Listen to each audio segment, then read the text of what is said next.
Hi hello నమస్తే welcome to my channel Fatima vlogs. అందరూ ఎలా ఉన్నారు? అందరూ బాగుండాలి, అందులో మనం ఉండాలి.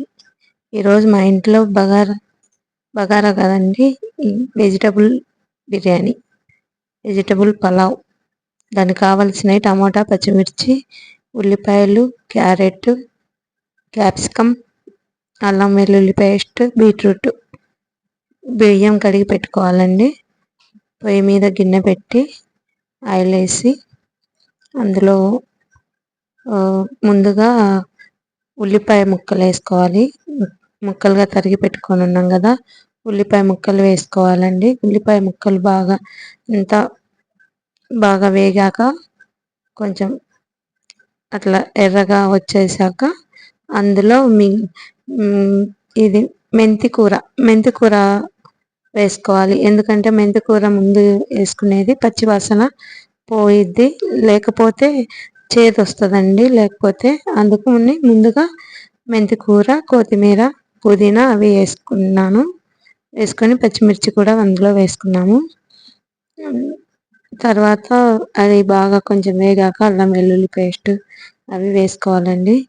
ముందుగా నా ఛానల్ చూస్తున్నట్లయితే లైక్ చేయండి, షేర్ చేయండి, సబ్స్క్రైబ్ చేసుకోండి, బెల్ ఐకాన్ ప్రెస్ చేయండి. నా వీడియోస్ అన్నీ మీకు నోటిఫికేషన్ వస్తాయి ముందుగానే.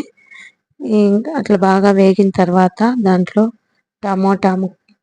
టమోటాలు ముక్కలు చేసి పెట్టుకున్న బీట్రూటు, క్యారెట్, క్యాప్సికమ్ ముక్కలు కూడా వేసుకొని అందులో కలుపుకోవాలండి. కలుపుకొని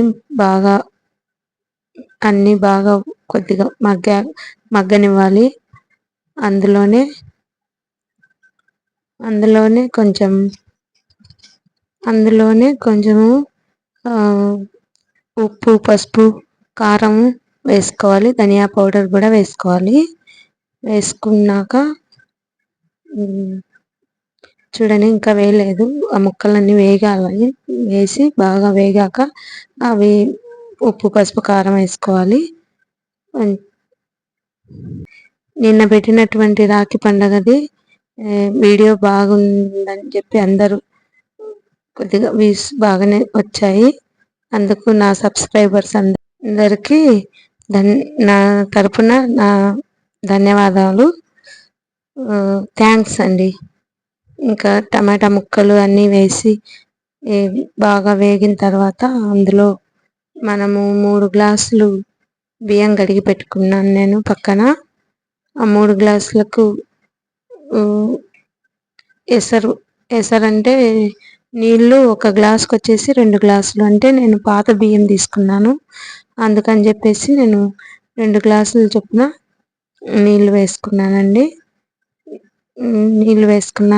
అది బాగా ఎసరు వచ్చిన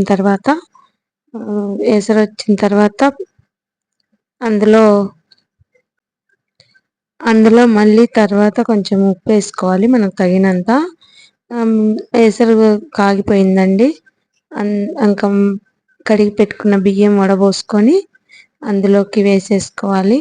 ఎసరులో మా ఇంట్లో ఇవి స్వీట్ కార్న్ ఉంటాయి కదా, అవి ఉంటే కొన్ని గింజలు వేసానండి దాంట్లో, కొంచెం బాగుంటుందని.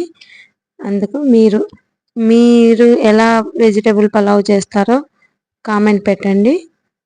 మేమైతే ఇలా చేసాము, ఎప్పుడో ఒకసారి చేసుకుంటాం. అది కూడా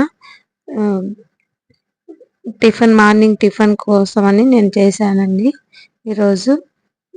రోజు దోశ, చపాతి అంటే కొంచెం లేట్ అయిపోద్ది, ఇదైతే తొందరగా అయిపోద్ది అని చెప్పి ఈరోజు అది చేశాను. మీరు కూడా ట్రై చేయండి. మీరు ఎలా వచ్చిందో నాకు కామెంట్ పెట్టండి. అయిపోయింది. ఇంకా అయిపోయిన తర్వాత అట్లా ఉడుకుతుందండి. ఉడికిన తర్వాత అయిపోలేదు, ఉడుకుతుంది. ఉడికాక బాగా దగ్గరకు పడింది చూడండి. బాగా ముక్కలు 2-3 సార్లు బాగా కలుపుకోవాలి. ఎందుకంటే ముక్కలు అడుక్కి వెళ్ళిపోతాయండి, అన్నీ కిందనే ఉండిపోతాయి, పైకి రావు. అందుకు అట్లా కలుపుకుంటూ ఉండాలి. 2-3 సార్లు అట్లా కలుపుకొని వదిలేయాలండి. బాగా కరెక్ట్గా మనం అన్నీ కరెక్ట్ సరిపోయేలాగా ఎసరు పోసుకోవాలి. ఎసరు పోసుకుంటే కొంచెం సరి ఎక్కువ తక్కువ కాకుండా సమానంగా వేసుకోవాలి. అన్నం అయితే ఉడికిపోయిందండి బాగా. చూడండి ఇట్లా ఉంది, ఇట్లా బాగా పొల్లు పొల్లుగా ముక్కలు కూడా పైన కనిపిస్తున్నాయి చూడండి. క్యారెట్ ముక్కలు, క్యాప్సికమ్ కానీ, బీట్రూట్ కానీ, అవి స్వీట్ కార్న్ గింజలు అవి బాగుంటుందండి వేసుకుంటే. అయిపోయిన తర్వాత ఇందులోకి నేను ఆలు కుర్మా చేశాను. కాంబినేషన్ అది చూపించలేదు నేను చేసేది. బాగా అయిపోయిన తర్వాత ప్లేట్లోకి తీసుకొని వడ్డించుకొని తినడమేనండి. ఇలా చూడండి పొగలు పొగలు వస్తుంది. బాగా వేడి మీద తింటే బాగా మంచి టేస్ట్ ఉంటుంది. అందులో బీట్రూట్ క్యారెట్ ముక్కలు వేసాం కాబట్టి మంచిదండి తింటే. అట్లాంటివి మనం ఎట్లా పచ్చివి అయితే తినలేరు కొంతమంది, బీట్రూట్ ముక్కలు అవి అట్లా ఉడికించుకొని అన్నంలో తింటే బాగుంటుందండి. ముందుగా నా ఛానల్ చూస్తున్నట్లయితే లైక్ చేయండి, షేర్ చేయండి. Thank you for watching. Bye.